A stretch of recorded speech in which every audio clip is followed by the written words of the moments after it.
O abolicionismo é um movimento que surgiu na Europa no final do século XVIII. Porém, no Brasil, ele ganha força apenas na segunda metade do século XIX. Entre 1864 e 1870, houve a Guerra do Paraguai. Uma de suas consequências foi a sua grande influência no movimento abolicionista, uma vez que milhares de escravos foram libertados para combater no lugar de seus donos.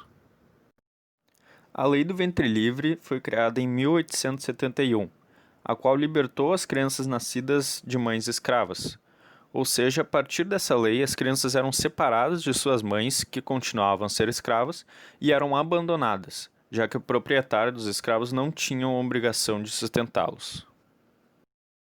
Houveram também muitos movimentos populares em prol da abolição da escravatura.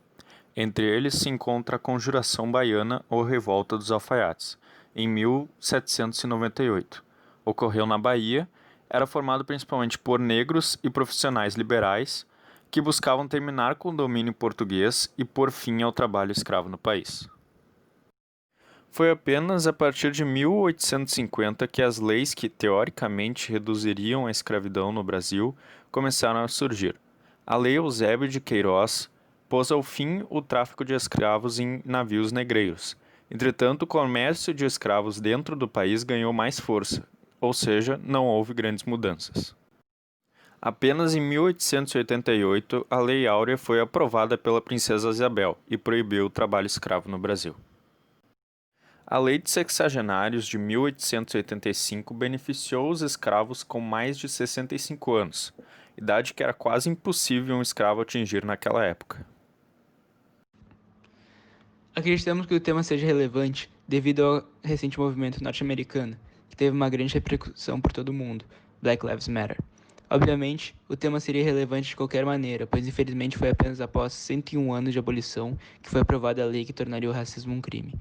Segundo a pesquisadora Angela Alonso, entender o abolicionismo, seus antagonistas e o andamento do processo político da abolição importa, porque o fim da escravidão dividiu águas na história do Brasil, mas também porque a natureza de seu remate reverbera ainda nas formas contemporâneas da desigualdade.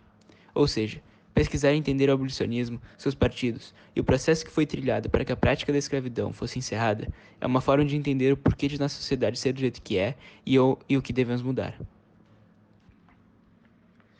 Nós escolhemos analisar a temática a partir da ótica da professora de Sociologia da Universidade de São Paulo, Angela Alonso. A professora redigiu um artigo a respeito do movimento abolicionista brasileiro, onde ela ressaltou, dentre muitos outros tópicos, 3 mitos a respeito do movimento. Como não temos tempo suficiente de analisar todos os 3, escolhemos 2 que atraíram nosso interesse, sendo eles o mito da apatia política da sociedade brasileira no Império e o mito da abolição como obra da coroa. No artigo, ela demonstra como a sociedade da época se mobilizou contra ou a favor a respeito do abolicionismo, tendo de um lado um grupo que lutava pela manutenção do escravismo e do outro um movimento social forte, que pressionou o governo a favor da abolição. Segundo a professora, dos dois lados a sociedade se mobilizou, às vezes junto, às vezes contra o Estado, muito longe do imobilismo que usualmente se lhe atribui. O fim da escravidão foi o resultado de um conflito político, que passou perto de se tornar uma guerra civil, onde o poder da coroa foi mais um figurante do que um personagem condutor do processo político.